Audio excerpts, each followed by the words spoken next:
Hello, and welcome to episode 5 of the BigSlice Gamescast. I am your host, Corey Stroby, and with me again, I have Jessica. Hello. We have a lot to get through today, so we're just going to jump right into the first topic. Annapurna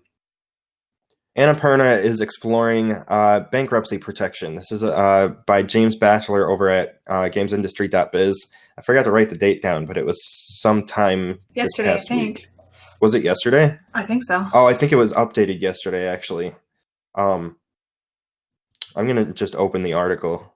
Yeah, it was updated yesterday.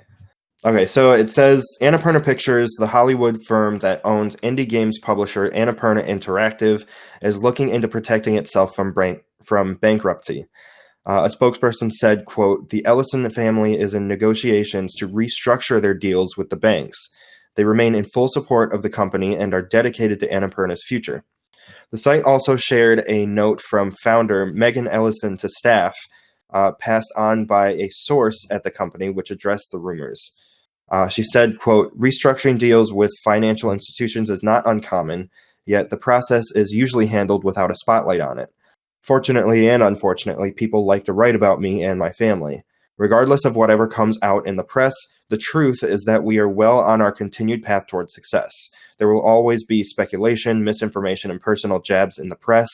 That's part of the business. We have a lot of exciting things on the horizon, and I have no doubt all of our hard work will continue to show Annapurna's unique and powerful place in this industry. The concern from a games industry perspective is the fate of Annapurna Interactive. The company launched its indie games label at the tail end of 2016 and has since released a string of critically acclaimed games. This year alone, it has released sci-fi exploration title Outer Wilds, which a lot of people are talking about lately, and will be launching Sam Barlow's Telling Lies, the spiritual successor to Her Story, later this year. It also announced time loop thriller 12 Minutes at E3 2019. That one, I was excited for that one. Yeah, 12 Minutes looks really cool. I'll put a link to the trailer for it in the show notes. I also wanted to pause here to bring up Her Story because I played that a couple years ago. Have you ever heard of that game? I don't think so. So real quick, Annapurna, I've seen a lot of Annapurna pictures, like Sausage Party. I know they were part of that. I've seen, I know they just did Missing Link. I've seen Zero Dark 30. Like I know like Annapurna as in like for like Hollywood, but yeah. I think the only thing I know of them for interactive is the upcoming 12 Minutes. Yeah, well, and they mention a couple of their games later on, but Her Story was a really interesting game because the main mechanic was a search engine. You're typing in words while watching, what's it called? Like interrogation videos of someone who is a suspect in a murder. Or it's essentially her husband's murder, but it's like the more you find out, like the whole game is based on you finding keywords in her interrogation videos or in her story. Yeah, in her story. It's more or less her testimony, but it's not like it's in the police station. So, but it's little recordings and snippets of her interviews or her interrogation, and you pick up on words that she says or important stories that she says, and then you search those words in the engine, and that's the whole game, is just trying to figure out if she's guilty or not. And I think I thought it was interesting at first, and then I got more and more into it, and the next thing I knew, I was playing it for hours, just obsessing over her case. And it was just like, by the end of the game, I was like, holy crap, that's like super engaging. But it's easily a game that you could play within like 6 hours. So it's not super long. I mean, most indie games I feel like are quick little things like that. Yeah. And Annapurna is kind of known for doing games like that. Outer Wilds, I think, is even like if I'm remembering it correctly, I think it's like a 10-hour-ish game. I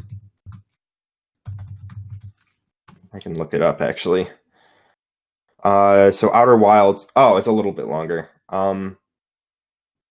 Roughly 17 and a half hours is the main story, but the completionist one says 19 hours.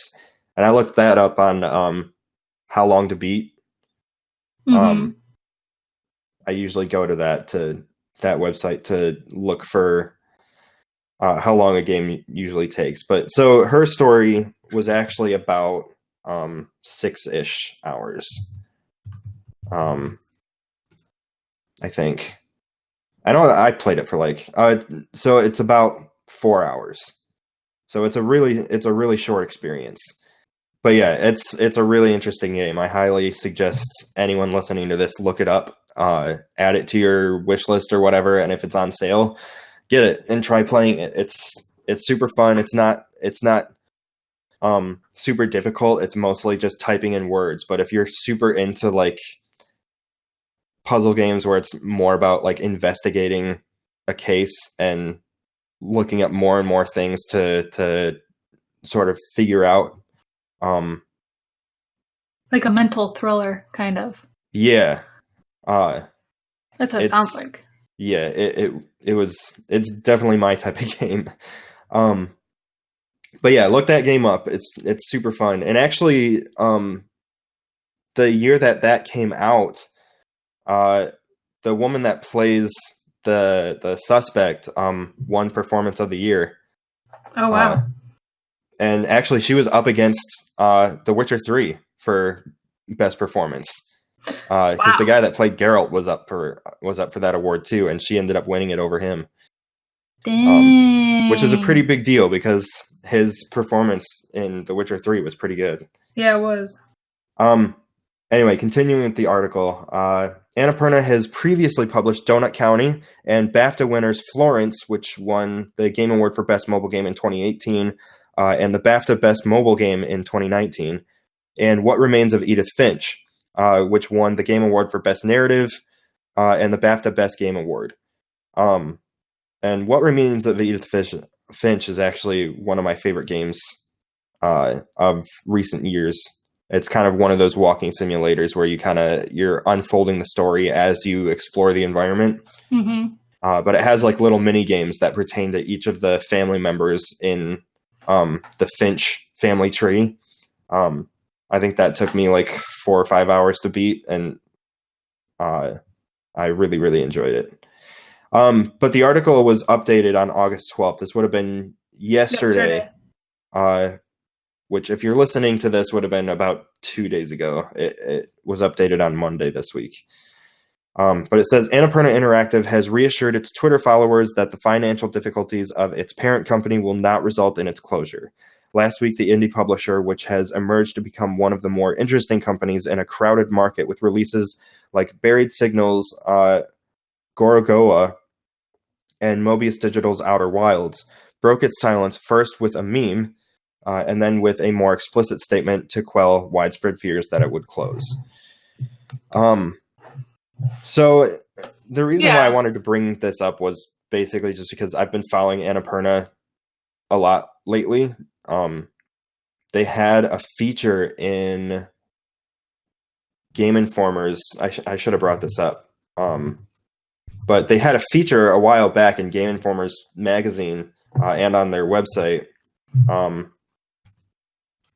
look up the piece. But it just kind of talked about here it is. They just kind of talked about how the studio worked, and it was just a really nice it just seemed like a really, really nice studio that wasn't so crunch heavy, wasn't so the type of publisher that kind of breathes down your neck while you're trying to work.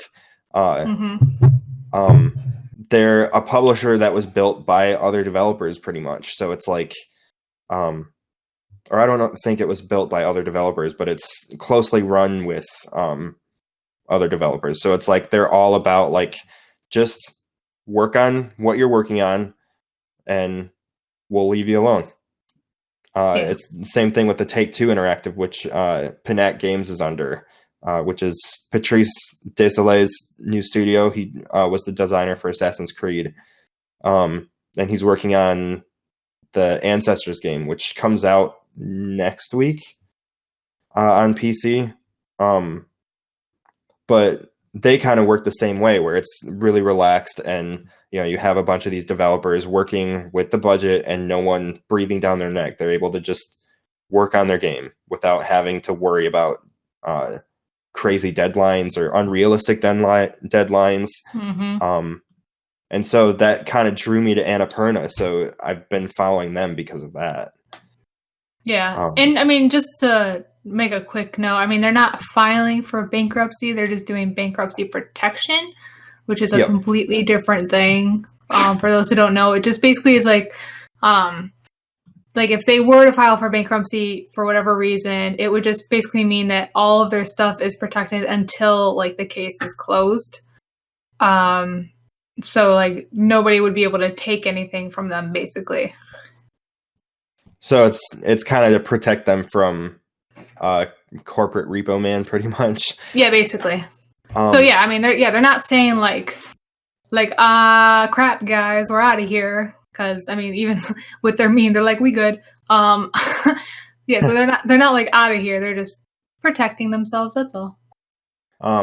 Yeah, and this apparently was not supposed to go public, but I guess it got leaked and people were talking about it. It had to do with like people like jabbing at like Megan Ellison was saying, they like to poke at her family and get them in the headlines and stuff because of how big the company, at least the film company was or is.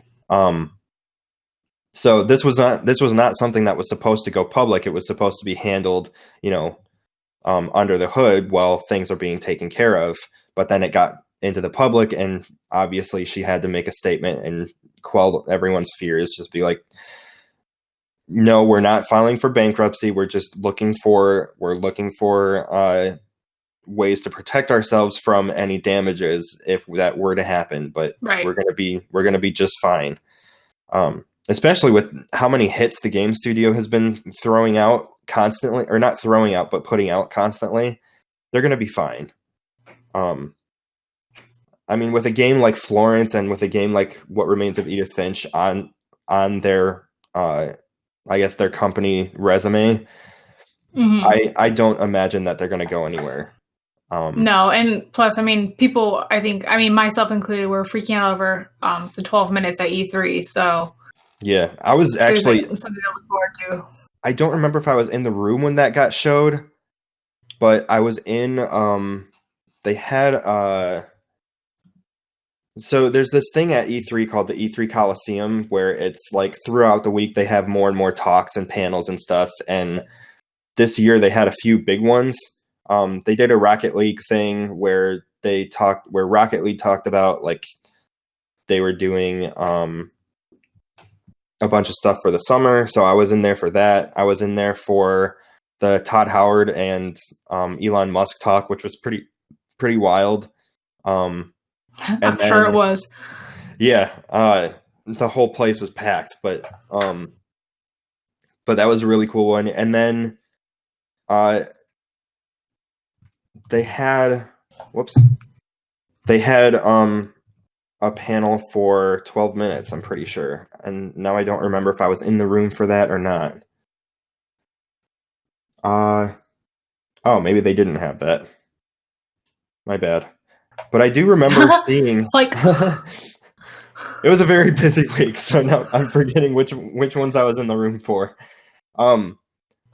Maybe 12 minutes didn't have a panel. My bad. But I do remember seeing something on 12 minutes while I was there. Maybe they just re-showed the trailer. They might have. I mean, there were a few things like the E3 Coliseum. The Coliseum was kind of the bigger one, but I know Facebook Gaming had a little panel where they were showing some stuff.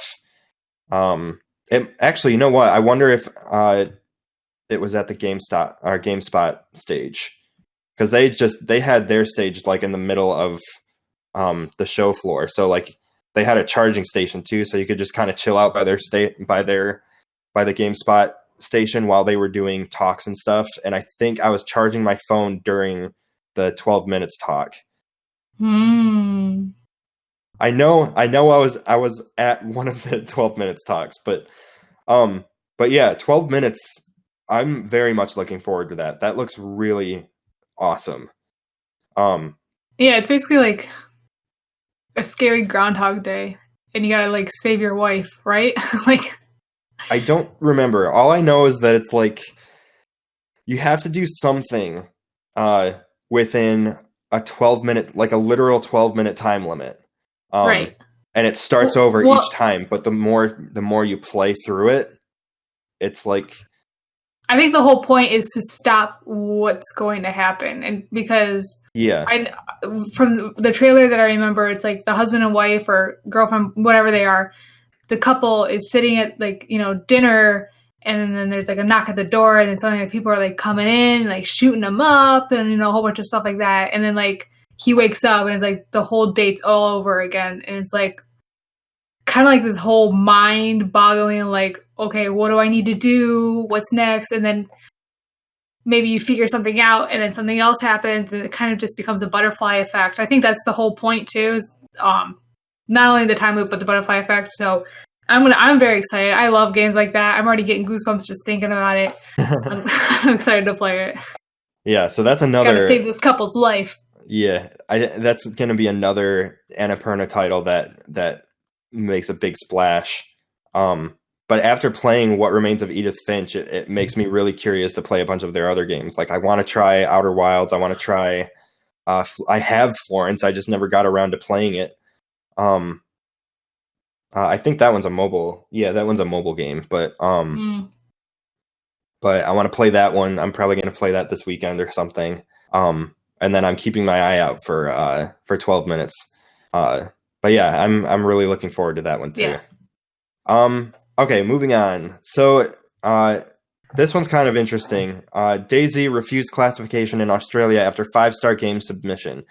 So this is from Matthew Handrahan. This is also gamesindustry.biz. This was from the 8th. So this was last Thursday? As of this recording, it was last Thursday. So it says, DayZ has been denied classification by the Australian government despite having been previously granted an MA 15+ rating under the IARC system. The decision was spotted by the ref classification classification Twitter account, which is focused on, quote, censorship in Australia as applied to entertainment media. So it's basically Australia's version of the ESRB. Says, quote, this is despite it receiving an MA 15+ for strong violence and online interactivity 3 times in the last 10 months under the IARC system following submissions by Bohemia Interactive, the statement read. The International Age Rating Coalition was formed by various bodies around the world with the aim of simplifying the various rating standards applied to games and apps to a unified process. By answering a single set of questions, the IARC claims a developer can, quote, generate ratings reflecting each participating rating authority's district standards, along with a generic rating for the rest of the world. However, DayZ was refused classification by the Australian Ratings Board under Reason 1A of the Computer Games Table of the National Classification Code. That applies to games that, quote, depict, express, or otherwise deal with matters of sex, drug misuse, or addiction, crime, cruelty, violence, or revolting, or abhorrent phenomena in such a way that they offend against the standards of morality, decency, and propriety generally accepted by reasonable adults to the extent that they should not be classified. Boy, that's a mouthful. So that covers a wide range of things, obviously.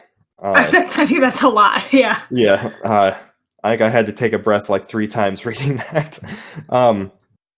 But continuing, DayZ has been available in Australia through digital platforms like Steam for a long time, and users on Reddit have reported that the game is still functioning online. While it is not clear why DayZ was refused classification, other cases may offer some insight. In 2013, Undead Lab's State of Decay was denied a rating due to the game's use of drugs to restore health. In DayZ, the player can use morphine to do the same. What? Yeah. So I guess Australia is a little bit more strict when it comes to anything related to drug use. I know the same thing is in like Left 4 Dead. You can use it's just called adrenaline, but it makes you stick faster. yourself with something, don't you? Yeah, it's a needle. Yeah. But it kind of has the same thing. You know, you get positive rewards for using something that depicts drugs.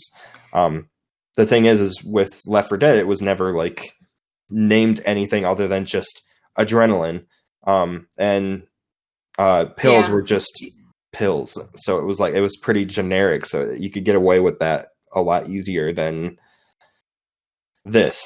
Straight up morphine. Yeah. But this was updated later that day, saying 5-Star Games has confirmed to gamesindustry.biz that its rating submission was for a physical retail release of DayZ in Australia.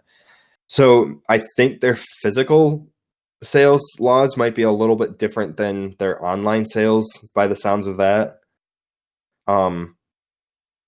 But at the same time, it's like, I guess this whole classification was for something that was or wasn't for something that wasn't even in the game yet, is what I read somewhere else. I don't remember where it was now. But I read... Go ahead. I read something about it, like marijuana or cannabis being used in it. What? Yeah, and that's the thing that kind of... But they don't detail it here, so I'm wondering if that was something else, or if that was on something else that I read. Well, I played DayZ, and have you played it? I haven't. I knew someone that was playing it, and I don't remember who it was, but they said that they really liked it. Okay. I really liked the movie. I will say that. Mm-hmm. The game, I think, was a little bit of a letdown, mostly because when like if you failed a mission, it didn't take you back to a checkpoint. It started the mission entirely over, which really was annoying. Ugh. So because like you could get like right at the end, and then like a horde of zombies will come and get you, and then suddenly it's like, psych, start over, suckers, which really sucks. That sounds like a Sonic checkpoint system. Yeah, basically.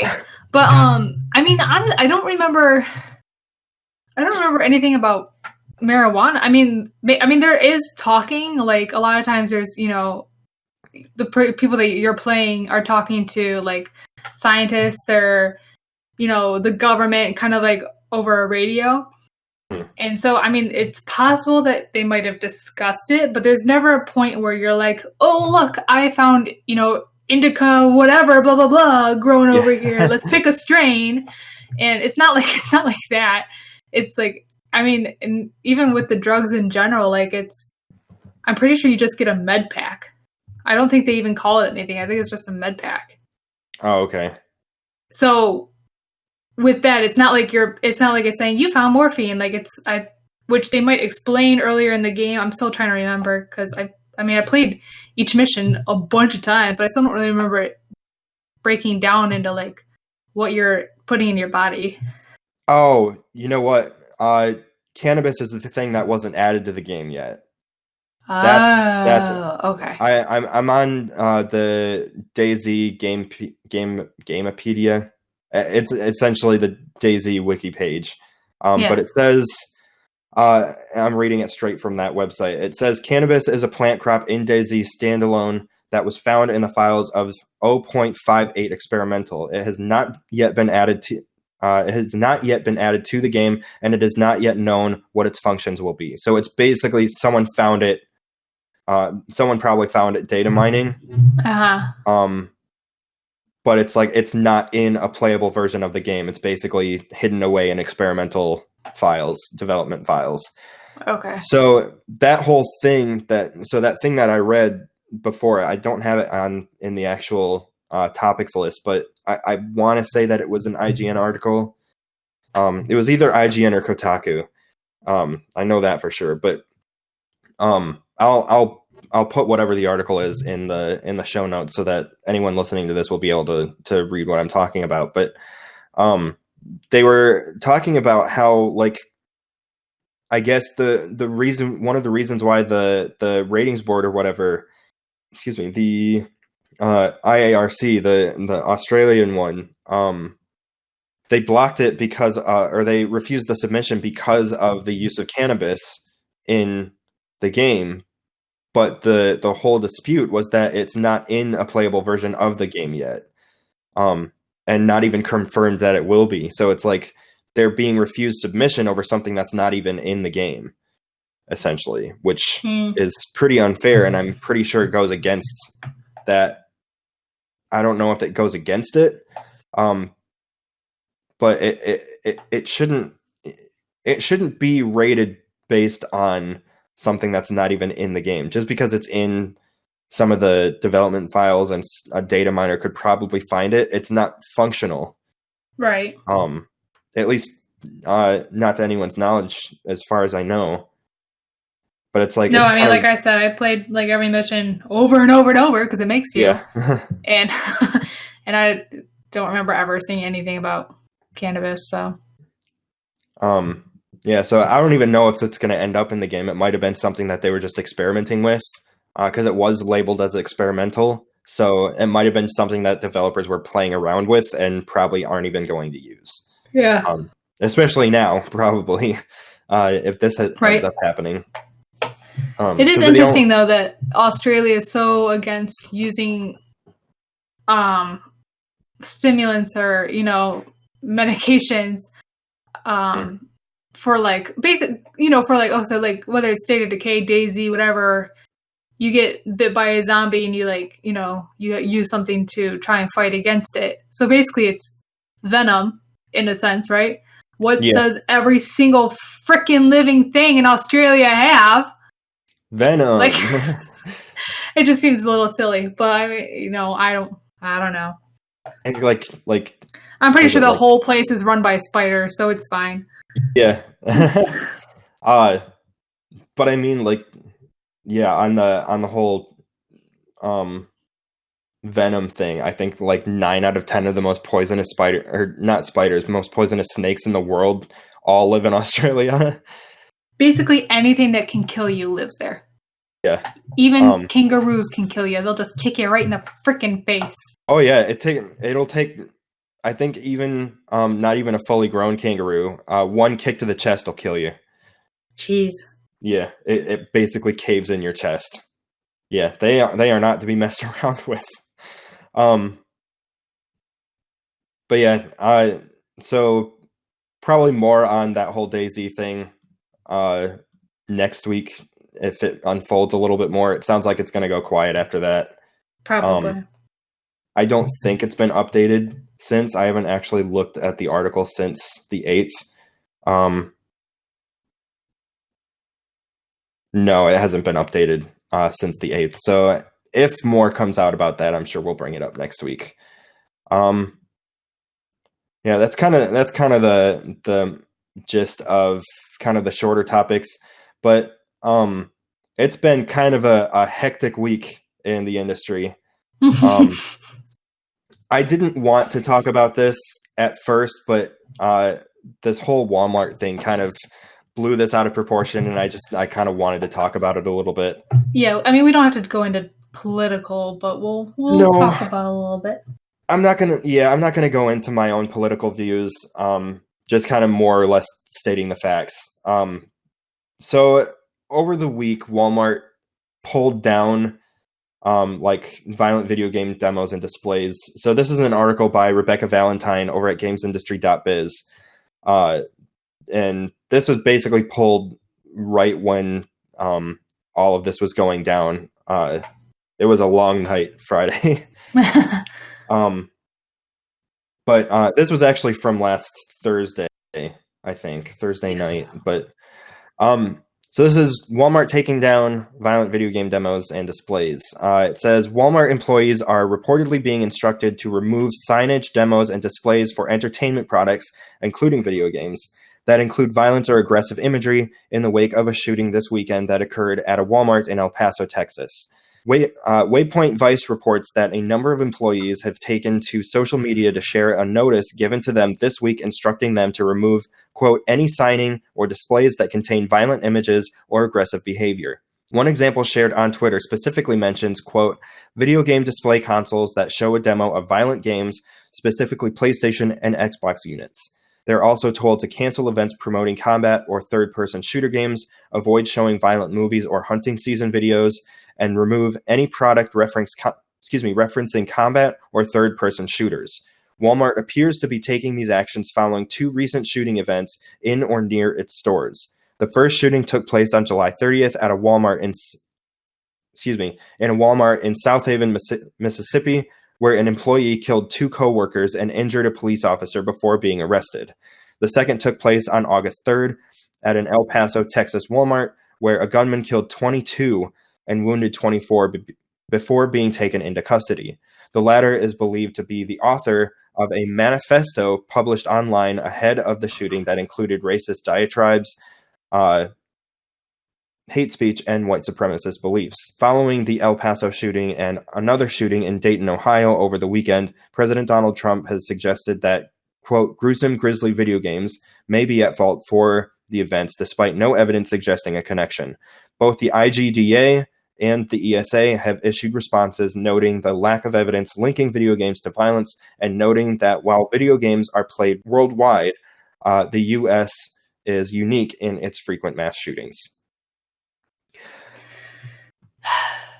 Yeah, a bit of a heavy story. Obviously, our thoughts go out to anyone affected by the shootings. It's definitely becoming a tiresome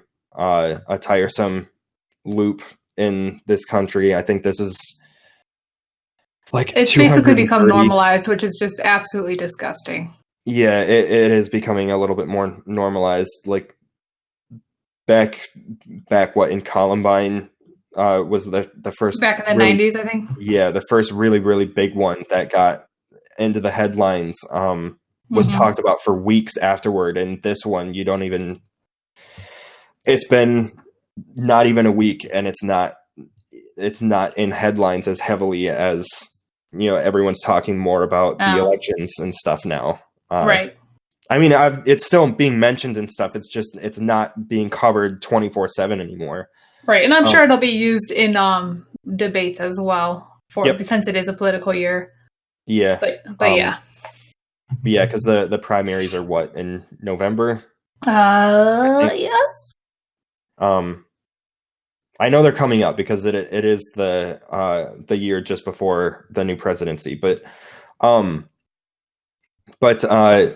reason I wanted to bring this up is because quite a few media outlets in the industry have been saying, like, this is becoming a tiresome circular argument that this story doesn't even deserve the light of day in terms of video games being the cause, just because it's the industry does not need to defend itself anymore. We've done it over and over again, and it's not worth putting it in the light of day. But then this whole Walmart thing happens, and it's like, what are you guys doing? But I mean, I was following this as it was unfolding on, I want to say it was on Friday, stuff was kind of exploding about it. Yeah, just kind of over the weekend in general. Yeah. I think I meant to end my day at like 5:30 on Friday and didn't go to bed and didn't finish my day until like 11:30 at night just because of this story. Jeez Louise. Popping up all over the headlines. Well, it got a little bit more eventful.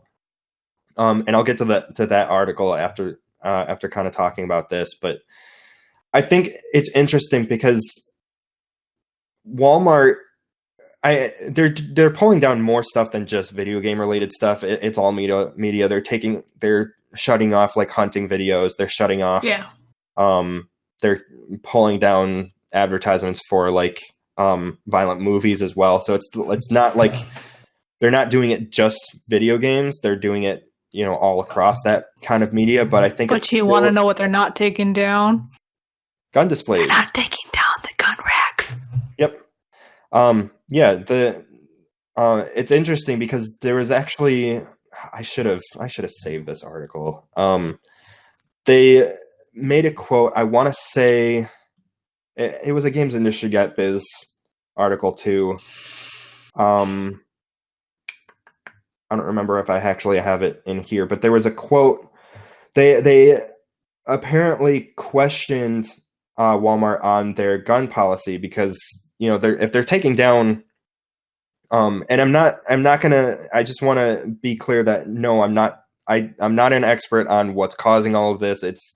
I'm sure it's a large variety of variables going into the mass shootings. But I still think it's interesting that they're pulling down stuff that advertises violent media, but then not doing anything about their guns and stuff, like not putting them away or which locking they've been selling displays. for years. Yeah, they have the gun racks. The gun racks are usually over somewhat near the video game section in most Walmarts. Just the media sections in general, just because of how the layout is. And then the bullets are usually kept in a back closet over by the tire and lube area. Yeah, and just for the record, usually the ammo is locked. Like it's locked behind. Yeah, that's what I'm saying. It's in a thing. Oh yeah, in a back closet that no one has access to. Yeah, except workers. Right. You need a key to get in there, which is good. They should be locked up. Yeah. So obviously that's a good thing. I don't even think you could get in there without shattering the glass. And if you shatter the glass, I'm sure someone's going to have you on the ground, incapacitated before you can actually do anything with the bullets. But either way, that's kind of off topic. Yeah. But yeah, I was just bringing to light that they sell guns and ammo. That's all I was saying. Yeah, and the interesting thing though on that is that I'm trying to find the actual article where I saw the quote. I'll find it and put it in the show notes, but just off the top of my head, they were questioned on what they were going to do about their gun sales policy in light of all of this, and apparently they made a statement saying that they weren't doing anything to change their gun policies, but at the same time they have a quote in this Kotaku article that I'm going to read in a second, but they have a quote from the statement from Walmart saying, quote, "We've taken this action out of respect for the incidents of the past week, and it does not reflect a long-term change in our video game assortment. We are focused on assisting our associates and their families, as well as supporting the community as we continue a thoughtful and thorough review of our policies." And that's, to put that into context, they're talking about their policies on video game sales. So they're reviewing their video game sales policies, but not doing anything to change their gun policy, which... Because that makes a lot of sense. But it's exactly because of what's happening, because of what is being said for the millionth time by... It doesn't matter who the president is once, because it happened 20 years ago. It's happening again now. Doesn't matter who it is, but once they say something like that mass shootings are caused by video games, then this is how they're going to handle that. Like, they don't think about other things and blah, blah, blah. Yeah. I think it kind of does... I'm probably getting too political at I know, I'm trying really hard. Yeah.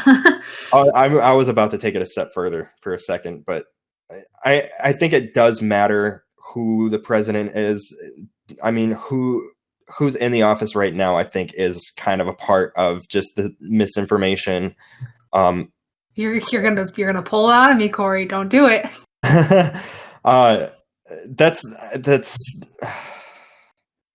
I don't like getting too political on this, but at the same time, it's like, how do we talk about this without getting into politics? Because it's a very political situation, because they are using video games as a scapegoat instead of trying to deal with the real issue. And I think the thing is we don't know what the real issue is because nobody wants to talk about it. I'm not saying that guns are necessarily the cause. I'm not saying that mental health is the cause. But the thing is nobody wants to go down those rabbit holes. They just get really defensive about it instead of actually trying to talk about it. Yeah, they just want to blame something. They want to blame something else. No, it's not the guns. No, it's not mental health. No, it's not video games. Well, we know it's not video games because we've done studies on it. But how many studies have we done on the other things? At least to my knowledge, I should. Well, I mean, look at the ESA. The ESA is a large organization, yes, but it's nothing compared to like the NRA.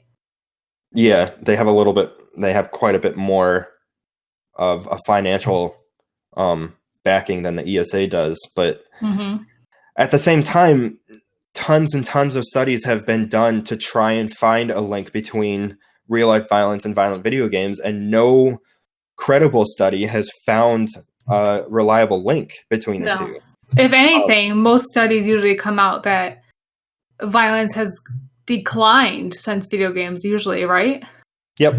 For the most part, I mean, there are studies that confirm that there is a temporary increase in aggression when it comes to video games, but there's a difference between aggression and violent tendencies. Aggression is more like they're frustrated or being short. They might snap at you and yell for a second during that time period, but it's like the studies have confirmed that to be like a temporary increase in aggression. It's just people being frustrated at something happening in the game, or it's like driving. You're not, right.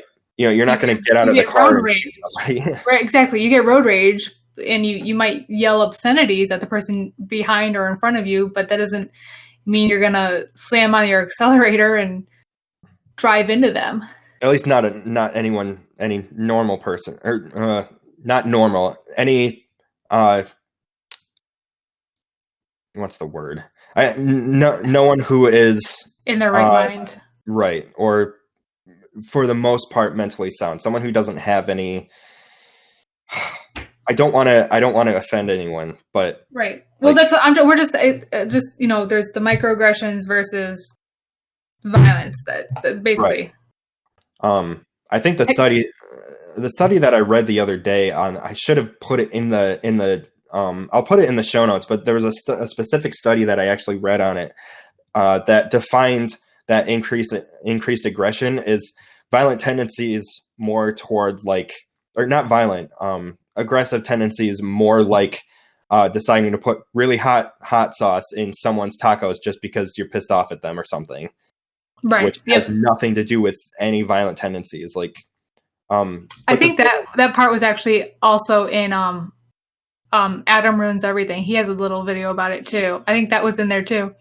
Oh yeah, that was a little bit in that video. Mm-hmm. That's a good video for anybody who's listening to. I mean, Adam Ruins Everything is actually really good to watch for a lot of subjects. Yeah. Like weight loss and stuff like this. But he does have one about violence in video games, and it's definitely a good one to watch.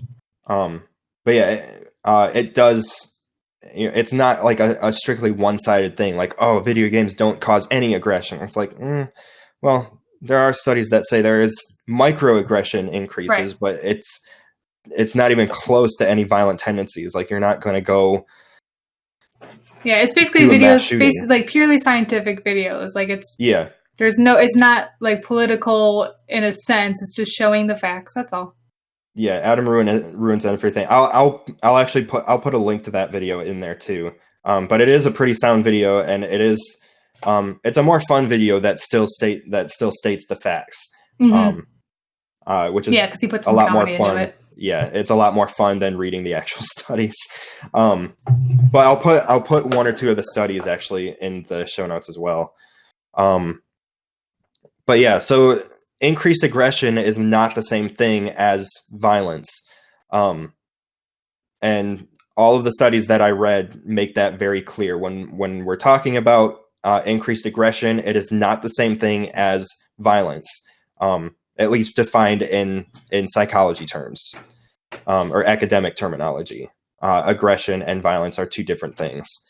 Mm-hmm. But yeah, the reason why I wanted to bring this up was because I thought it was interesting that they weren't doing anything about their gun sales policies, but they are doing all of this about video games. And it's like, you guys are just listening to what your audience and what your customer base is doing, which is good for business. Obviously, you should be doing that. But I mean, you have the money to make a stand on the facts. Like, I don't know. Walmart, a lot of people, there's a big hashtag going around, or at least there was over the weekend, of boycott Walmart. There's a lot of boycott hashtags right now. Yeah, but boycott Walmart was mostly from the gaming community, which I think is going to be good for GameStop, because they haven't been doing so well. So if Walmart, I saw a meme of like boycott Walmart or something like that, and it showed the I don't know if you've seen the movie The Wedding Singer. Yeah, it shows like there's a part in the movie The Wedding Singer where I can't remember the actor's name, but he's like a wedding singer as well, but he's like really, really, really bad. And he just like stands and like behind the curtains and watches like, oh, I'm going to get this client. Yes, I am. And like, so like the meme was like, boycott Walmart, and GameStop is like waiting for all the customers to return. Yeah. I was looking up that actor because it's driving me nuts now. John Lovitz. Yes.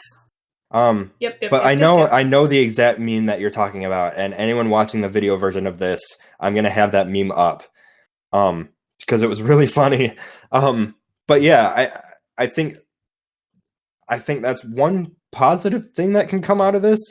The other positive thing that comes out of this, and actually there was an opinion article in gamesindustry.biz saying that this whole Walmart thing, and video games being blamed yet again, or being used as a scapegoat is almost nostalgic, because it's like something like this brings the entire industry together to defend itself in a way that nothing else does. So it's just really refreshing to see the entire industry come together to defend itself. Yeah. And that's one of the reasons I really love this industry too, is when the industry is attacked, we don't start arguing with ourselves. We band together to defend ourselves using science, because development is a very scientific process. Like, design and development is we're essentially scientists, but no one would see that unless you see like the dirty work that we actually have to go through in terms of development.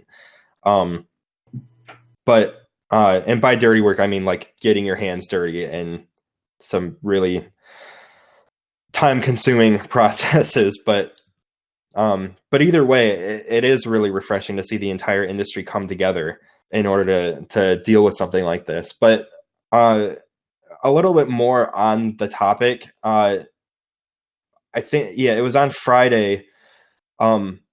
Apparently there was a Walmart store that was not only removing the signs, but actually there was actually a store that had removed all of the violent games off of its shelf. Was it a Southern Walmart by chance? I don't remember. Was it like not necessarily El Paso, but like another Texas, or? It might have been. I don't actually know. I know it was a Walmart. I don't know if it was actually detailed where it was. Probably not, honestly. But I'll get into this article. This is an article from Kotaku. It says, no, Walmart isn't telling its stores to remove violent video games. This is by Cecilia I'm sorry, I'm gonna butcher your last name, Anastasio, D'Anastasio. That's probably not how you pronounce that. I think it's Cecilia D'Anastasio, I think. Yeah, D with an apostrophe, Anastasia. It's probably not how you pronounce it, so I apologize. So it says, one day after Walmart asked employees to remove signage for quote-unquote violent video games, a news report said that Walmart is going one step further and seizing sales for most video games. According to a Walmart representative speaking with Kotaku, this is not the case. So the representative just said it's not true over the phone this afternoon while clarifying what moves Walmart has taken in the wake of mass shootings this past weekend, one of which resulted in the deaths of 22 people at an El Paso Walmart store. Memos sent to employees over the last few days instructed them to remove, quote, any signing or displays that contain violent images or aggressive behavior, which Vice first reported. After a photo tweeted by a gamer and voice actor named Eric Ludin showed near-empty game shelves at Walmart, speculation arose that the retailer was also removing violent games from sale. IGN reported as much, citing the following statement from Walmart, and it's the same quote that I said earlier. It says, quote, we've taken this action out of respect for the incidents of the past week, and it does not reflect a long-term change in our video game assortment. We are focused on assisting our associates and their families, as well as supporting the community as we continue a thoughtful and thorough review of our policies. That statement was also sent to Kotaku when we sought confirmation for IGN's report. It had also been provided to reporters asking about Walmart's memo regarding game signage and appears to actually only have been intended to address that. Shortly after we received that statement, however, another Walmart rep told Kotaku, quote, we have not given direction to date to remove titles. IGN has since updated its story with a correction. Ludin's tweet this past Friday included a photo, and I'll have that photo in the show notes as well as up on the YouTube video version of this. It included a photo that showed display cases largely empty of any games. The remaining games included several E-rated Nintendo Switch titles. Ludin wrote, quote, mine is not even selling the games anymore, temporarily, and I'm seriously upset. Like, where am I supposed to buy a physical copy now? The nearest GameStop is way too far away from me. It is possible that Walmart employees and managers across the country are responding in personal and specific ways to Walmart's directive to, quote, use your best judgment when determining whether an element is appropriate. So it sounds like Walmart didn't specifically release a statement or directions to do that, and there may have been a store, or maybe more than just the one store, that took that as meaning take the games down as well. So it sounds like Walmart didn't actually say to do that, but a couple of the managers decided to do that at their own discretion. Yeah. Which I think, I don't want to say that Walmart is doing everything bad. I did look up their Twitter, a couple of their Twitter accounts. They have a few for specific things, being as big of a company they are. They are. They have like Twitter accounts for the company itself, stuff that the company is doing outside of the company itself, and stuff like that. And they are doing quite a bit to help the families in El Paso. Like, they're doing fundraisings, they're doing sort of a relief thing, a charity work, which is good on them. Obviously, I do want to say that, you know, they're not doing everything wrong. They're doing Walmart is, no matter how you feel about Walmart, like, I don't shop at Walmart because I've been boycotting them for several years for different reasons. But they are one of the big conglomerate companies that tend to do good things for America. Just when it comes to like hurricanes or, you know, the shootings, they usually tend to help out when they can. Yeah. So, yeah, I do want to put a little bit of positivity in there. I don't normally shop there because I feel uncomfortable by most of the people that go to the Walmart that I go to. So I just don't like being there. But yeah, I've seen that Walmart. I know that. Yeah. But yeah, Walmart as a company, they do a lot of positive charity work to help, relief. And, they're doing a lot to help the families that have been affected by this. And that is good on them for that. And I do want to shout that out. I don't want to just be negative about the whole thing. But I think they are going in the wrong direction in terms of the whole video games thing, because they are ignoring the studies. It's not about, video game sales, and it's not the violent video games. I think they should, I think in terms of the whole gun thing, I think more needs to be looked into that specifically, instead of just ignored, saying that, oh no, it's not that. And, there are good people with guns, and it's like, okay, I'm not saying that there aren't, but it's like, more needs to be looked into that. More needs to be looked into mental health. And no, I'm not saying that, oh, you're just blaming mental health because you don't want to deal with the real issue. And it's like, no, that's just one possible variable that could be a part of this, because someone who commits a mass shooting is not okay in the head. So yeah, mental health probably is part of it. Yeah, there's a lot of variables that go into stuff like that.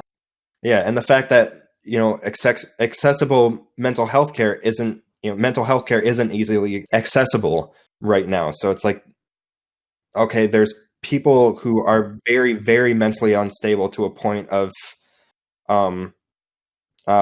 sociopathic tendencies, like the mass shootings. And, there was the one, I think it was the one from El Paso, who had that manifesto. So saying that white supremacy isn't a factor is straight up wrong, because that was one of his motivators. It can easily be taken from that, because they found it in his journal, and the things that in the statements that he made even after his arrest. So that is a factor. You can't ignore that when he is spouting all of that stuff, at least for this one specifically. But yeah, mental health is a scary thing in general. I have a person in my family, not my immediate family, but married family, that has schizophrenia. Mm-hmm. And it doesn't ever seem like there's a lot going on to help him. Mm-hmm. Like, I know he's bounced in and out of mental hospitals and regular hospitals, and yeah, and he doesn't seem to be getting better. So there's definitely a lot that goes into that, and I don't think a lot's being available to, like, for help. And I think schizophrenia is a pretty complex, I don't know if it's a form of a psychosis type mental health disorder, or it's I want to say is it degenerative? I don't remember if it is.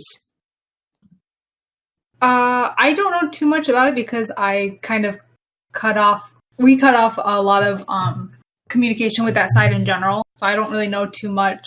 Okay. But yeah, I think it's degenerative. Excuse me. Bless you. Thank you. Yeah. Yep. Yeah.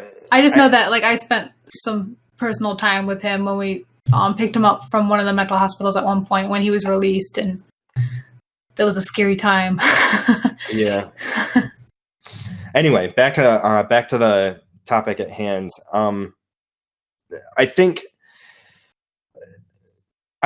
just this needs to be explored more. Like, we can't just keep having the same conversations over and over again, because nothing's being done about it. Like, oh, we need to do something more about these violent and grisly video games, and it's like, that's not the right direction that we need to go in. But at the same time, if you are going to go in that direction, how come you haven't done anything with it? You've been spouting the same scapegoating for the last 2 years, that something needs to be done about video games, but at least no one in Congress is doing anything about that. But I think a lot of people who are in charge of that know that there are studies that Yeah. there are numerous studies that can't find the connection between violent video games and real life violence because there isn't one. It's just another thing to keep, our brains off of whatever is actually happening. Like, Right. Global warming. Yeah. I mean, have you seen water levels lately? It's getting kind of scary. But yeah, Yeah. I mean, we don't have to go all into water, into global warming. I'm just saying, like, America's very good at finding scapegoats in a lot of topics. Yeah. It's because we need to clean house in our politics to actually get anything done. But yeah, you're right. When something like this happens, it's like everyone's talking about this for a while instead of talking about, okay, well, we need to have talks about how we're going to solve this instead of just pointing fingers at a bunch of different things. Like you have one end of the spectrum pointing at, gun control, another one pointing at the video games, and another side saying that it's not the guns, it's blah blah blah, it's not video games, it's blah blah blah, it's not mental health, it's blah blah blah. It's like, okay, can we meet in the middle and see if we can find a mixture of these variables? Because I think we need to actually sit down and have a discussion. Okay, well, if it's not this, then what do you think it is? Well, I don't know. Okay, well, then that's the problem. We don't know. Nobody knows. Because we're too busy arguing with each other instead of trying to find an answer. Exactly. It'll be tough to get people to stop arguing. I mean, you're looking at a whole left versus right thing. Yeah. I mean, Walmart itself is very right-sided. Mm-hmm. Well, because their customer base is. So they have to, go where the money is, right? Right. So, it's just, if it's possible and, one day there's a miracle and people don't look at sides and just look at what they see, that would be great. But I think it'll be a while. Yeah. It's just everyone needs to calm down and just not take everything so personally and just actually sit down and have a conversation. Because, there is a political spectrum that has kind of two extremes on either side that like to argue with each other. Meanwhile, there's a ton of people in the middle who are actually trying to talk about the issue, but the two extremes are so loud that nobody is hearing anybody in the middle. Right. Hopefully 2020 will bring some new stuff. Yeah, we'll see. But yeah, I didn't want to get into this because it is the point where it's like we shouldn't be giving this the light of day, but this kind of took it a step further. So I did want to talk about it a little bit, but and to wrap it up, that IGN article, I was reading that, and so like I saw it update that Walmart was pulling down the games off the shelves, but then a lot of other articles weren't confirming that. So it was like, did they misspeak, or was there a miscommunication? Like not even an hour later, it got updated saying that, nope, that was a miscommunication. They aren't pulling. There was one store in particular that pulled all the games off the shelves, but that wasn't an order given from corporate. That was just a store trying to be overachievers or something. Either that or someone or didn't understand what they were supposed to do. Which is very possible. But yeah, that IGN article was from Matt Kim, and he was writing like 4 or 5 articles on that whole topic. So I went on Twitter and was just like, man, what a day. Someone buy Matt Kim a drink after this.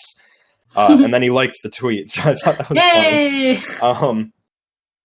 But it's always fun when it happens. Yeah, I'm sure he got a little kick out of that. So hopefully I brought a smile to his face after that stressful night. But anyway, so moving on to the next topic, we'll do something a little bit more positive here. No Man's Sky Beyond got detailed. So we have tons of details on what Beyond's going to be, and it comes out tomorrow, and I cannot wait to get into this. So I kind of tried to summarize it because this is a pretty big piece. But this is from Joe Screbbles over at IGN. This is from the 9th. So it's kind of excerpts and the main points, but it says it's considerably bigger than Next, which was the previous big update. Rolling 3 planned sets of changes into one package. The free update will be out on August 14th, which is tomorrow, and is built with the kind of altruistic optimism we've come to expect from Hello Games, designed to simultaneously offer meaningful changes to existing players, tempt lapsed players back, and offer brand new experiences for those who haven't yet been converted. So there's 3 major things. The ones that we knew about last time was No Man's Sky VR and No Man's Sky Online, and the third major pillar is essentially No Man's Sky version 2.0 because it's absolutely huge. And we'll get into that later on. But so No Man's Sky VR, it's going to be supported on PSVR, Oculus, Vive, and Index, which I must not have been paying attention too much because I've never heard of Index until just now. But I guess that's another VR thing that I must not have been paying attention to. But you can control the VR version, of the game using controllers, knuckles, wands, Oculus Touch, PlayStation Move, and DualShock 4. So movement can be used with just about anything, which I think is really, really cool. There's dozens of control schemes. So like as far as moving around, you can choose between the teleporting mechanic that a lot of VR experiences use, where you point and click to your new place, or walking normally for controlled movement. And there's also new UI screens that come along with the VR. So what you see on the user interface on the regular 2D screen isn't going to be the exact same thing as when you're in VR. Everything that can be done in the base game can be done in VR, including playing with others regardless of whether they are in VR or not. So you can play with your friends who have VR even if you don't have VR.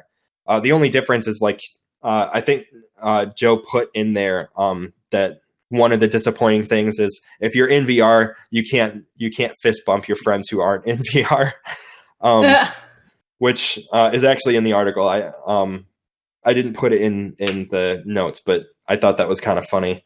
But this whole VR thing just has me going wild over this. Like, I want the VR so bad to play with this, but it's like they released a gameplay trailer showing off some of the gameplay for this update, and it looks amazing. Yeah. It looks so much smoother. The VR looks super smooth. The visual aesthetic has been ramped up a little bit, so textures and stuff look a little bit smoother. I think the textures are a little bit less detailed just to increase the better performance, which is totally fine. At least that's what I got from it. And I think having less detailed textures for the sake of performance, especially with VR being a variable, is a smart move, because if the game is chugging along in VR, that's going to make people sick. Oh yeah. I could be wrong about that. I from the gameplay that I looked at, it looked like the textures were a little bit less detailed. And the only reason that they would do that is for performance sake. Right. More detailed textures is going to take a bigger chunk of the data, or it's going to be more machine heavy or data heavy, which is going to bring down the performance in the long run. So, so controls are fundamentally different. So this is how VR works in terms of controls. I just have them bullet pointed here. Activating your analysis visor by tapping the side of your head. So you're literally tapping the side of your head like an actual visor, which I think is freaking awesome. That's very clever. That is wild.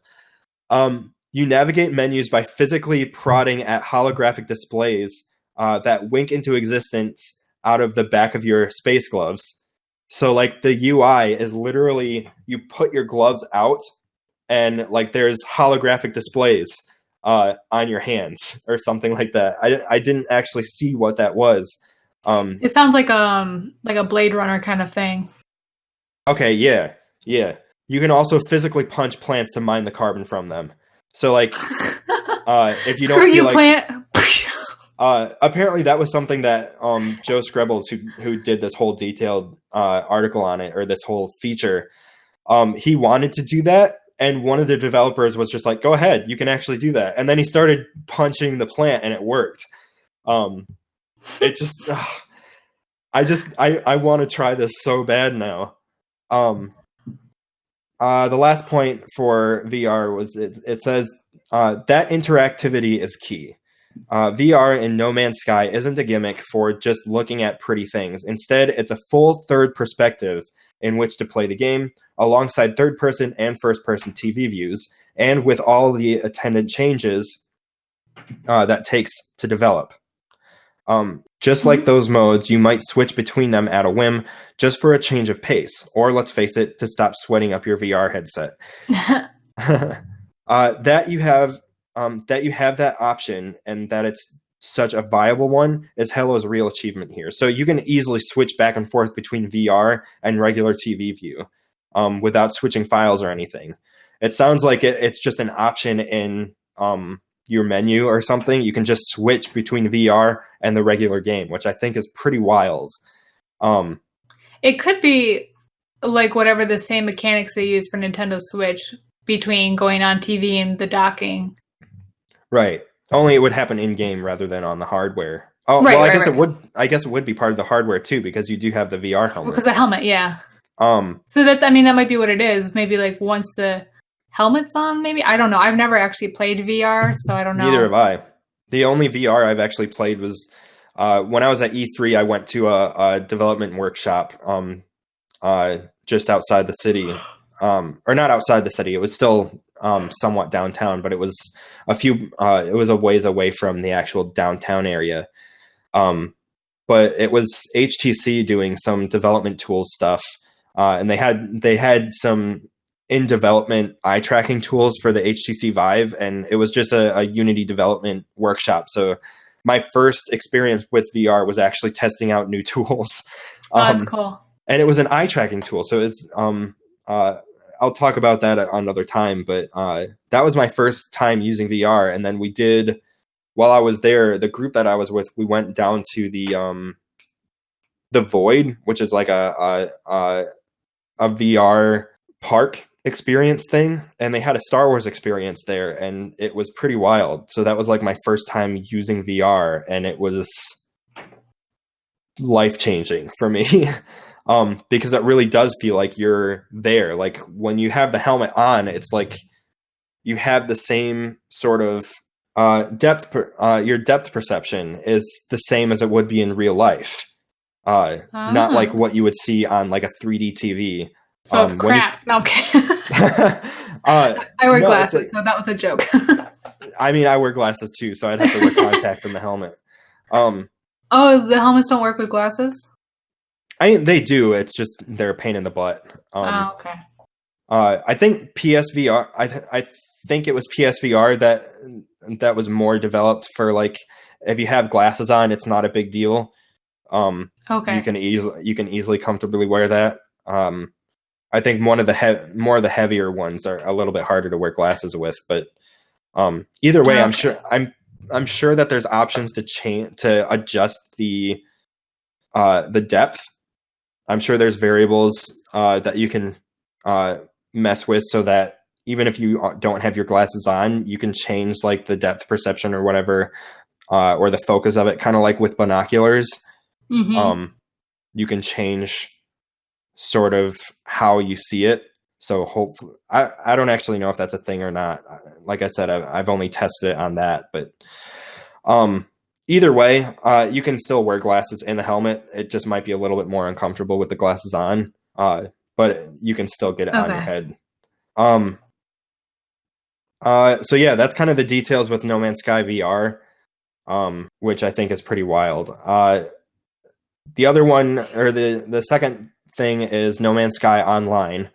Currently, only 10 to 20% of No Man's Sky players play the game as a multiplayer experience, and Sean Murray wants to change that with Beyond. The mysterious image from the trailer was something called the Nexus, and they have it detailed here. The Nexus is a new social space that can be summoned without an apparent loading time into any system you're in. The space station lobby of sorts, the Nexus, will be filled with 16 to 32 other players, dependent on platform, with that upper limit being for PC. Picked from your online friends and random strangers. It will include new shops, new missions, even new story elements. The Nexus, it turns out, is a ship belonging to Polo and Nada, who longtime players will recognize immediately. It's been designed to help players show off their creativity from their ships to their bases, aided by a teleporter that will allow players to visit your planetary creations and will even allow Hello Games to feature its favorites. So Hello Games will have stuff like Planet of the Week or Creation of the Week and stuff like that, so you can check those out. That's cool. EA does that with Sims. Yep. Or at least they used to. I don't know if they still do. I'm sure they do. That was a huge part of that was sort of the Sims answer to mods.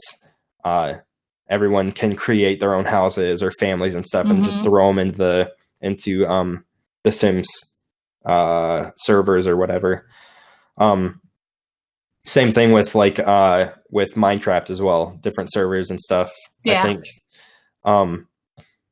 So yeah, that really puts Hello Games into the and that brings No Man's Sky up to other online standards, is having featured creations and stuff, which is also going to help improve the overall No Man's Sky community as well, which I think is really important too for online. Right, yeah, because they don't really have a community at the moment. So they have a community, but it's not as like predominant as others. Right, it's not as active as what you would see with Minecraft or The Sims or Destiny. That's a big one. Or Destiny, yeah, or any other like creative heavy games. So like Dreams or what's another one? I think Sims is kind of the bigger one. Yeah. Sims, Minecraft, stuff like that. Anything that has like a big creative community. I think this is really going to put No Man's Sky on up to standards with stuff like that.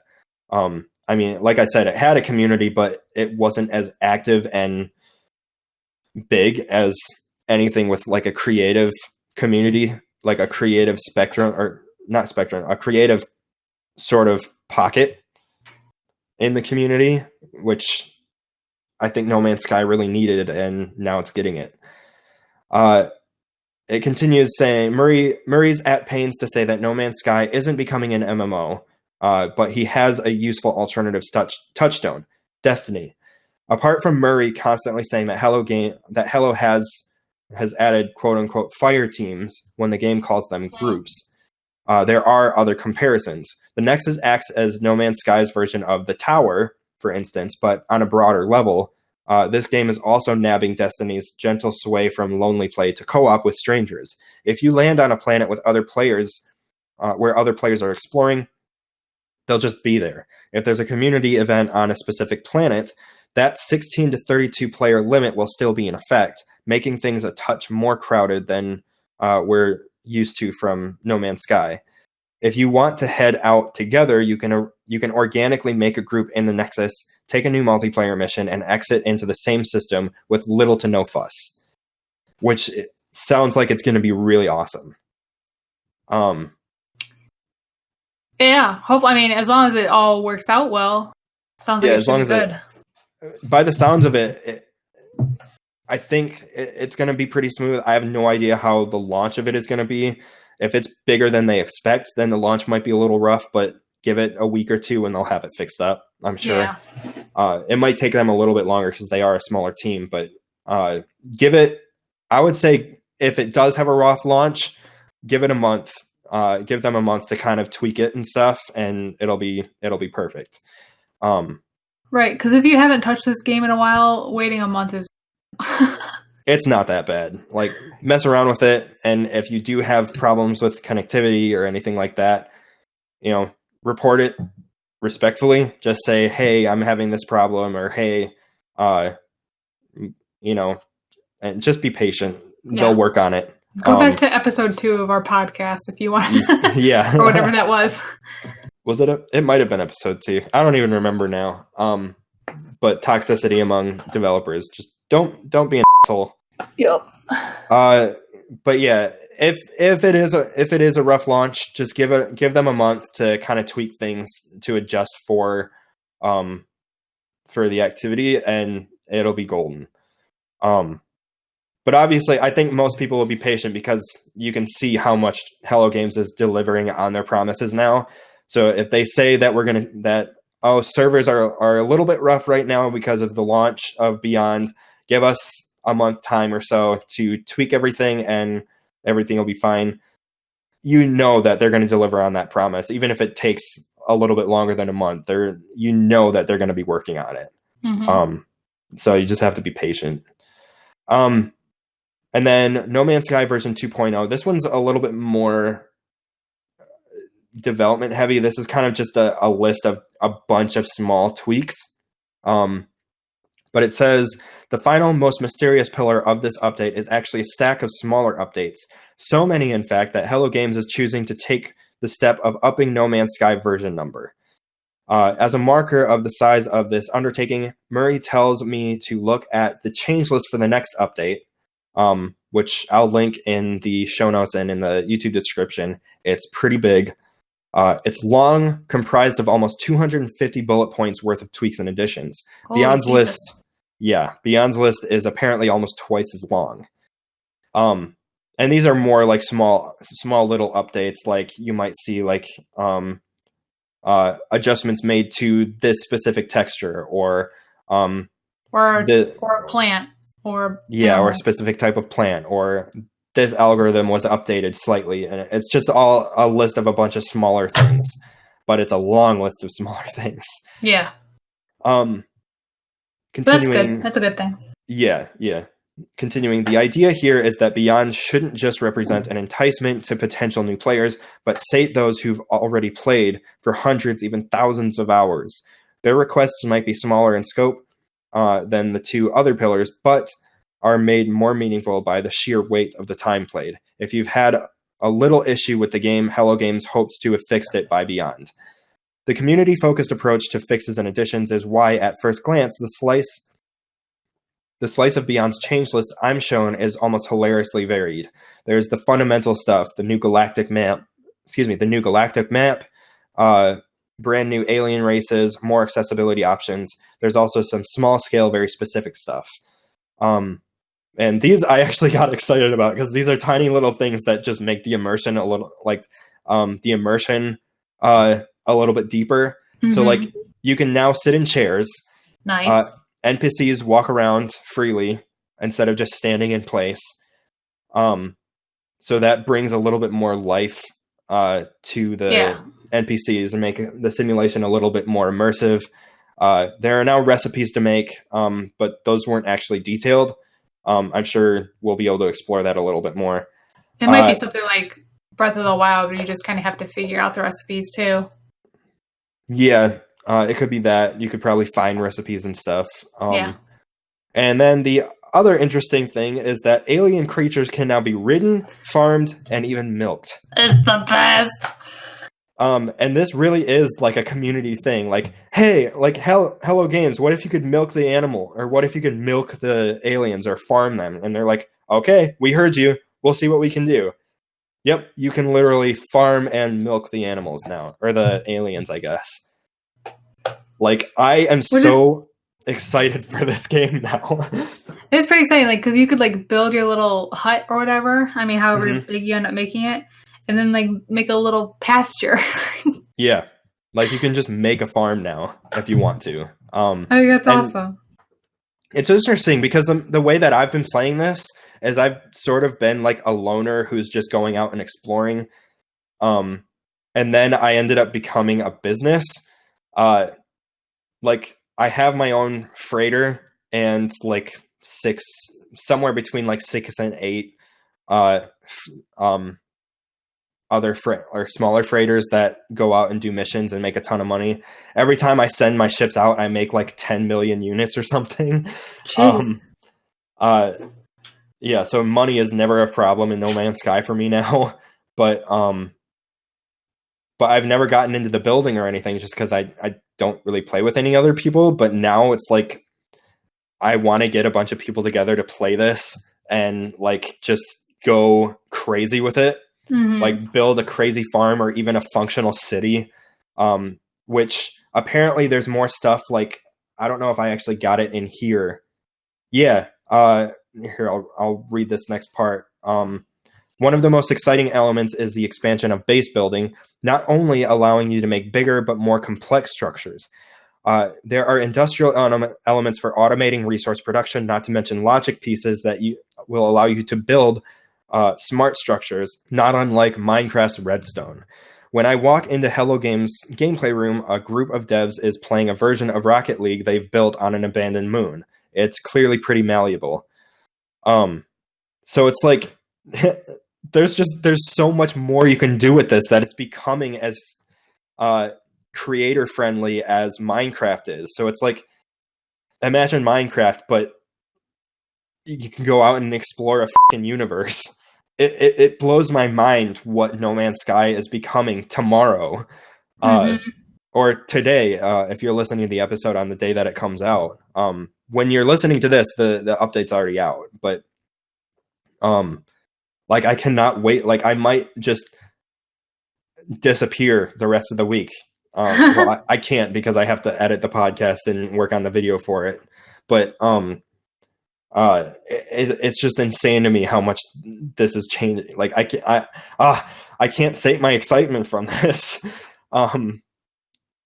Like it's gonna be crazy for sure. Yeah. Now you said, I think last week, that you played sometime closer to launch. Yes, we played not right on launch, but maybe a month or two after it was out, because a lot of people were playing it. We were just kind of like, oh, let's look into it. And I think we played for, like, we got the crash shipped fix, and we were able to explore. And then I think maybe an update for Destiny came out, and we just kind of got distracted. But I mean, from what I remember, it didn't seem like there was necessarily a lot to do. Not that I'm saying I didn't have fun, because I did, but I think with what's coming, like, this is just, it's a whole brand new game. I think it'll be a lot more fun, and it'll bring a lot more people in, especially because if people like do really like Destiny, like my husband, and they're kind of making it seem like it's going to be like that game. I mean, it could convert a lot of players. Yeah. Yeah, especially this whole creative side, and just how much the multiplayer is changing. Like, this is becoming a shared universe, or more heavily shared universe than it was before. And like I said, and what they confirmed here, it's still not becoming like an MMO. It's not as complex as an MMO is, obviously. Right. But it is becoming more like Destiny, where it's like a shared world shooter or shared world adventure, or whatever you would consider this to be. Because it has, or shared world creative, like Minecraft. Yeah, exactly. But I just think it's pretty wild it's just interesting to go back to day one and just how bare bones No Man's Sky was, and just how much I think at its worst, their overall community dropped to like 1,000 players worldwide, which is really bad for a game this big. To what it's becoming tomorrow, or I guess today, if you're listening to this now, but or on day one, on August 14th. I think it's just insane. Like, I followed it back in, like, oh my gosh, like 2013 when it was first announced. I'd followed it from then up until its launch. I remained a relatively committed fan of the game even after launch and during its rough period because I wanted it to be this. I just wanted it to be good. And when I found out that Hello Games was just kind of putting their heads down to work at this, I was like, I just wanted to be as supportive as possible to Sean and the team. And just to see where it's come. Like if you go on Twitter and just look up No Man's Sky, there's tons of people doing just like fan videos and fan art, and just to see Sean's reactions to all of this is just, it's so heartwarming. Just to see, because there was a meme of like Game Dev Crunch, and he was literally just the face of what Crunch looks like. And he looked really rough during the launch period of No Man's Sky, and to see where he is now, he looks so much healthier and happier, and they're working really hard on the game, and they're trying new stuff, and it's like to see that excitement of doing new things light them back up, from basically being in the game development version of hell. It's just really inspiring to see, and I think Sean Murray is probably my biggest idol in terms of a game designer and developer. Like, like the development cycle of this game is just so close to my heart, just because of how supportive I wanted to be of it, and to see where it is now, and just how much respect I have for Sean and that team. I was really excited to talk about this because of that, because it's like, I'm just really excited for where it is now, and I cannot wait to play it. Yeah, I will have to hop in there and just see it. Yeah, and so shout out to Sean Murray and the team at Hello Games. You guys are like, you guys are amazing. Like, you are the people to look up to when it comes to having a rough launch and just putting your heads down, getting to work to fix the mistakes that were made in the original launch, and just rebuilding the community from the ground up. And just, you guys are freaking awesome. If I ever had a chance to work on a team as passionate and hardworking as you guys, I would consider my life made. Like, seriously. Hint. Yeah. But either way, I think Sean Murray and Hello Games are kind of like the team that I really look up to at this time, just because of how much they've done in the last 3 years to kind of make up for that rough launch and really show everyone that they will fulfill those promises. And it's like, now they're at a point where it's just like, hey, let's just try a bunch of new things. Why not? The community's there, and I'm sure they'd love to try it at this point. And it's like, I just cannot wait to get into that. But yeah, did you have anything else to add on to that? No, but I do have to get going soon. So. Oh, okay. Do you have time to go over the next topic or no? No, not all of it. Not all of it. We'll go through this pretty quickly then. So this is kind of a follow-up on the whole loot box thing. Basically, we won't read through all of it, but essentially, I'll kind of go to the last article on here because that kind of summarized the entirety of this whole topic. But so it's what did the FTC hear in its loot box workshop? This is by Brendan Sinclair at gamesindustry.biz.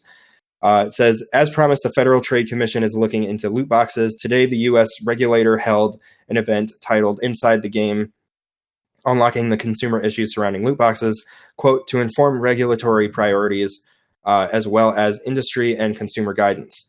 Presenters at the event consisted of academics, industry members, and watchdogs offering their own perspectives on the subject. Much of the day was clearly intended to bring people unfamiliar with games up to speed on the issue, but the event also played host to some breaking news. During the opening panel of the day, Entertainment Software Association Chief Counsel of Tech Policy, Michael Warnick, announced commitments from Nintendo, Sony, and Microsoft to mandate loot box odds disclosures for new games or existing games updated with loot box functionality on their platforms by the end of 2020. A number of ESA members member publishers made a similar pledge to all of their titles, regardless of platform. So it goes on for more and more detailed stuff, but we won't go into that just because of the time crunch. But I will have the article in there, and it's pretty extensive in terms of like just what they all have to say on this, and it's essentially we had a lot on kind of the follow up to loot boxes, but the main takeaway is that the ESA and tons of its supporting publishers are taking a stand to do something about the loot box problem in a similar way that back in the 90s, the ESRB was created in order to self-regulate the industry in terms of a ratings board. Right. So like violent video games would be for more mature audiences, and there would be regulations put in place to kind of enforce it. So essentially the industry itself, like the ESA and the International Game Developers Association, is taking a step toward self-regulation again, to tackle this whole loot box problem. Because in one of Warnock's quotes, he mentioned something about how some of the studies that were done or surveys that were done, even though loot boxes by definition aren't necessarily gambling, most people that took the survey still described it as feeling like gambling. So even though by definition it might not technically be gambling, the main takeaway is that a lot of people still felt it was. Right, which we discussed last week on episode 4. So looking at it objectively, no, it's not gambling, but that doesn't really matter here because most people that are interacting with loot boxes feel it still is. Mm-hmm. So that's enough to have to do something about that. Right. Like I said, I mean, I know someone who spent $200 on Rocket League. Yeah. So, I mean, it's not necessarily gambling, but it kind of is. Yeah. It still kind of goes into that same process. Literally the only thing that's missing from the gambling definition is that there's no legal way to monetize what you get from the loot boxes. So it's like that's the one part of the definition of gambling that's missing that disqualifies it from being technically gambling. Right. Even though technically there are websites that you can go sell stuff that you've won. Technically. You know what I mean? Yeah. And that actually turns into real life money. Yeah, exactly. But yeah, kind of like what we were talking about last week, but I'll have all of these articles in the I'll put it under a label saying follow up on loot boxes, and that'll be all the articles on that. We did spend a little bit too much time on the No Man's Sky thing. I think I got carried away with, and Walmart. Yeah, and the Walmart thing. I think it was probably a bad idea to put like three major topics into this. I mean, the loot box thing isn't done, so there's a chance something new can come out of it, and we can discuss it next week. Yeah. Yeah. We'll probably wrap the podcast up around there, but the main takeaway with the whole loot box thing from this week is that the ESA and the IDGA, that's the Entertainment Software Association and the International Game Developers Association, respectively, things are being put in place to start to do something about the loot box problem. Like a lot of developers are starting to back off from it. Rocket League is removing them entirely in the coming months. Epic Games overall is doing that with all of its games, so it's going to deal with that with Fortnite. It's going to I think they're pulling it out, or they're changing something to change the loot box thing. A ton of developers associated with the ESA are doing the same thing. So regulations are starting to be put in place by the industry itself. So it's the industry is going to do something about that in the next year or so. So this is definitely going to be something that we'll follow. I think we'll do a more detailed talk on this topic next week if people want to hear it. So if you want us to talk about the whole loot box thing that happened this week, in terms of like the meeting with the FTC, what developers are doing, what the ESA is doing, and the associated developers and publishers are doing, let us know. Like I said, you can email us at BigSlice Gamescast BigSliceGames@gmail.com. You can tweet at me. You can message me on Facebook. I think a lot of people who follow the podcast are friends with me on Facebook anyway. So let me know, or let one of us know in general if that's something that you want us to cover next week, and we'll go into more detail on it. Assuming that no major story ends up coming out again next week. But yeah, that's something we'll go into more detail on next week if people want to hear it. Yes. Yeah. We'll probably wrap it up there, because we have been recording for a little while. So we'll kind of wrap there. So you can find me at Strobe Official on Twitter. That's STROBBE Official, all one word. You can follow Big Slice Games on Twitter as well at Big. I should have wrote this down. Let me look it up. It's kind of a dead Twitter account right now. But I'm gonna start working on that a little bit more this week. I'm pretty sure it's just at Big Slice Games. Yeah, it's at Big Slice Games. So you can find Big Slice Games at Big Slice Games, just one word, on Twitter. You can find it on Facebook as well. Facebook.com/Big Slice Games. And all of those will be in the show notes and in the YouTube description as well. But Jessica, where can they find you?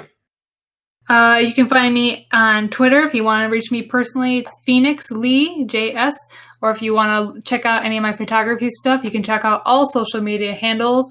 It's at JL Boone BOONE photography. And yeah, that's it. Sweet.